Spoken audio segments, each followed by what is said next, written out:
ఇక ఈ వారం మకర రాశి వారి ఫలితాలని పరిశీలిస్తే గురువు పంచమంలో ఉంటాడు, శని నవమంలో ఉన్నాడు, రాహువు ఏకాదశంలో ఉన్నాడు, కేతువు పంచమంలో ఉన్నాడు. ఈ గ్రహ విధానాన్ని పరిశీలించి చూస్తే మానసికమైనటువంటి అనారోగ్యం కలిగే అవకాశం బాగా ఎక్కువ ఈ రాశి వారికి.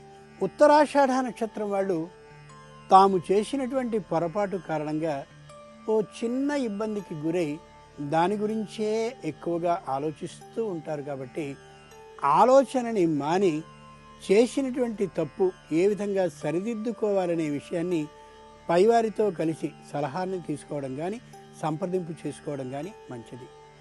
శ్రవణ నక్షత్రం వారు వారి యొక్క తల్లికి కానీ లేదా తండ్రికి కానీ లేదా కుటుంబంలో ఉండేవారికి కానీ శారీరకమైనటువంటి తాత్కాలిక అనారోగ్యం కలగగానే మళ్ళీ వ్యాపారం ఏమవుతుందా అనేటటువంటి భయంలో ఉంటారు. ఆ భయం ఏమాత్రం అవసరం లేదు, కానీ భయం మాత్రం కలుగుతుంది.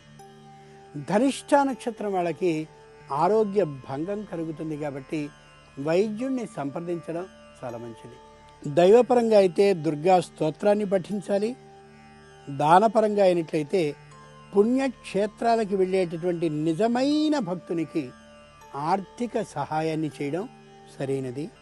ఇక ముఖ్యంగా ఈ రాశివారు ఈ వారం చెయ్యకూడదు ఏమిటంటే ఉద్యోగాన్ని మారడం కానీ వ్యాపారాన్ని మార్చేయడం కానీ ఏమాత్రమూ కూడదు.